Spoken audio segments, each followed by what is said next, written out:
अस्सलाम वालेकुम dear C S aspirants, कैसे हैं आप सब। आज बात हो जाए जी कि जब आप पेपर दे रहे होंगे इंशाल्लाह, तो आपने अपना टाइम कैसे मैनेज करना है वहाँ पे। तो बात यह है कि अभी अपने साथ एक कागज़ पेंसिल रखें हैं और कुछ नोट करते जाएं। पहली चीज़ ये कि आपके पास होंगे 3 घंटे। 3 घंटे से मुराद ये है 180 मिनट्स। अब शुरू में आपके पास ये एमसीक्यू का पेपर आ जाएगा, आपको आधा घंटा दिया जाएगा उसको करने में। अब एमसीक्यूज़ ऐसी चीज़ें या तो आपको आती हैं या नहीं आती। ठीक है, आपको या तो एमसीक्यूज़ का कोई एक पार्ट आता होगा या नहीं आता होगा। उसमें कोई आपको लाइफ लाइन्स तो मिलेंगी नहीं, वो कौन बनेगा करोड़पति वाली के जी आपको 4 ऑप्शंस दिए हैं तो आप 50-50 यूज़ करें, या आस्क दी ऑडियंस मतलब अपने हॉल में पूछें इधर उधर। वो तो सवाल ही पैदा नहीं होता और ज़ाहिर है आप किसी को कॉल भी नहीं कर सकते। तो आप ऑन योर ओन है, आपको या तो आता है एमसीक्यू नहीं आता।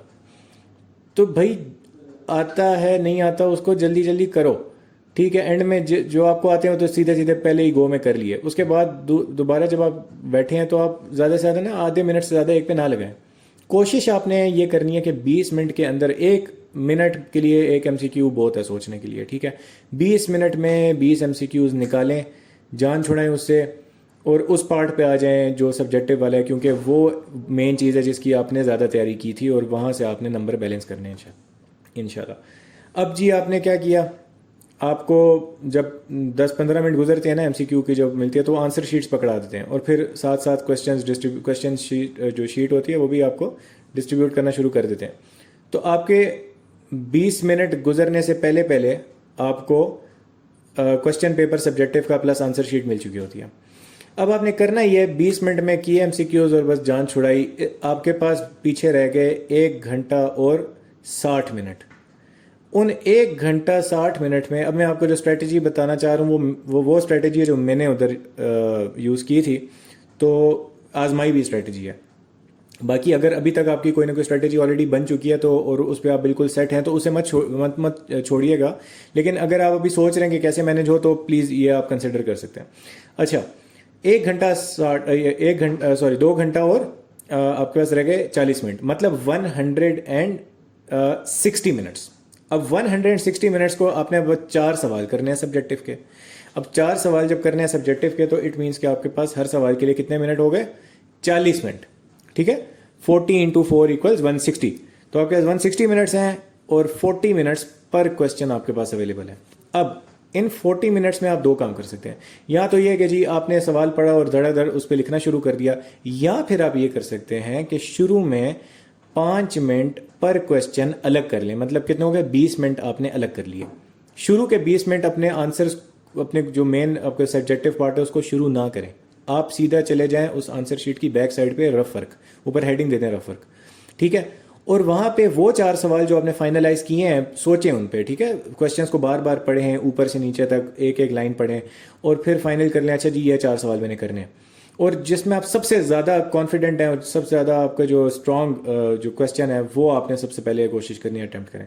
अब आपने करना ये है कि बैक साइड पे जाके 5-5 मिनट लगा के ब्रेन स्टॉर्मिंग करनी है।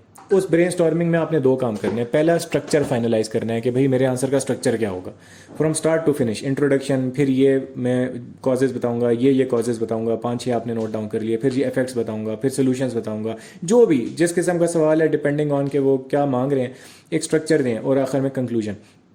ये स्ट्रक्चर प्लस उसके बुलेट पॉइंट्स में, एक एक दो बुलेट पॉइंट्स में जो मेन जो आप उसमें इंसर्ट करेंगे एज एन आर्गुमेंट, सिर्फ 2-3 फ्रेजेस में, 2-3 बुलेट पॉइंट्स में सिर्फ एक रफ सा स्केच आपने पीछे बना लेना है। 5 मिनट इस काम के लिए बहुत है, मोर देन इनफ। वहीं पे आप देख लेंगे कि अच्छा नहीं यार ये बात फिट नहीं हो रही, इसको नहीं लिखना, ये हेडिंग में लिख लूंगा। कोई इंपॉर्टेंट कोई आपके जहन में कोई स्टैट आ रहा है, फिगर आ रहा है, तो ब्रेन स्टॉर्मिंग मैंने पहले बताया था ना कि आपका माइंड अपनी पीक पे ऑपरेट कर रहा होता है। जब पीक पे ऑपरेट करता है तो आपके जहन में ज़्यादा से ज़्यादा पॉइंट्स आते हैं और वो जल्द से जल्द लिख लेने चाहिए।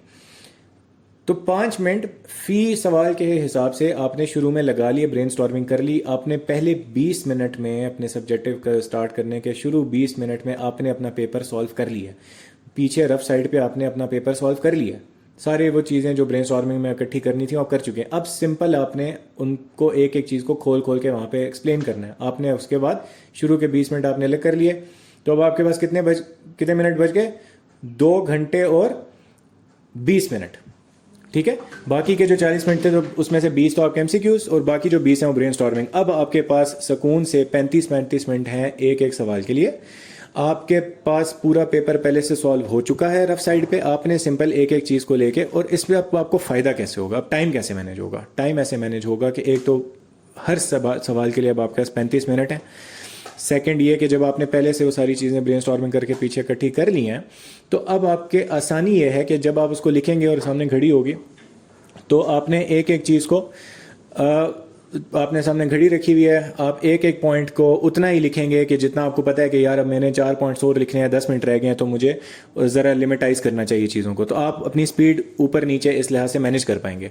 इससे फ़ायदा ये होगा कि आपके हर सवाल के लिए एक जितना ही टाइम आपको मिलेगा, ठीक है, कोई प्रेशर नहीं होगा। आखिरी सवाल को भी अक्सर लोग क्या करते हैं, आखिरी सवाल जब करने बैठते हैं बगैर किसी स्ट्रेटेजी के तो उनके पास 10-15 मिनट बचते हैं और उसमें वो धड़ाधड़ लिख रहे होते हैं। तो इस तरह क्या होगा, जो आपको टेक्निक बताइए कि आपके पास 35-35 मिनट है, आपने उसी के अंदर अपने आप को लिमिटाइज करना है। फिर आपकी स्ट्रेटेजी है कि कैसे आप एक पॉइंट को कितना आप लिखते हैं, कितना उसको एक्सपेंड करते हैं ताकि वो 35 मिनट में सवाल पूरा हो जाए। 35 मिनट खत्म हो गए, कंक्लूजन लिख लिया, दैट्स इट, अगले सवाल पे गए। तो इससे आपकी एक तो राइटिंग ठीक रहेगी क्योंकि आपके पास प्रेशर नहीं होगा। दूसरा ये कि आपके जहन में जो जो पॉइंट्स थे वो ऑलरेडी आपने लिख चुके थे, आपने अपनी प्रेजेंटेशन पे अब आप ध्यान दे सकते हैं। आपको बीच में आपका हाथ रुकेगा नहीं क्योंकि अब आपको सोचना नहीं पड़ रहा कि अगली बात क्या करूं, वो आपने ऑलरेडी लिख चुकी है ब्रेनस्टॉर्मिंग के दौरान।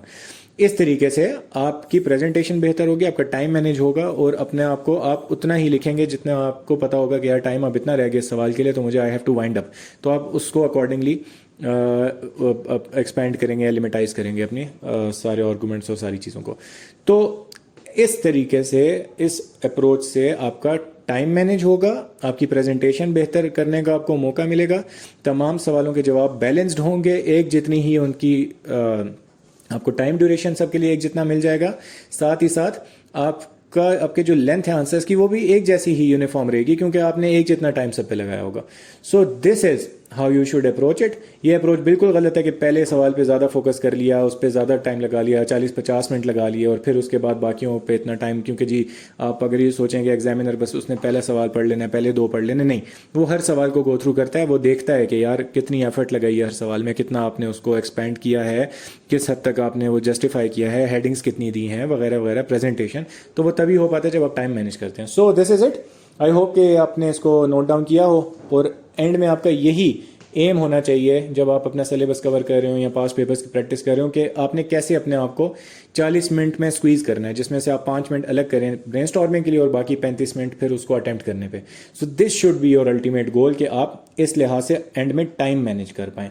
और ये तभी होगा जब आप प्रैक्टिस करेंगे। अगर प्रैक्टिस के बगैर सीधा जाके यही एक्सरसाइज करने की आपने मेन पेपर में कोशिश की और ना कर पाए due to lack of practice, तो फिर वो नहीं हो पाएगा। तो अभी से इस चीज़ की प्रैक्टिस शुरू कर दें। All the best, thank you.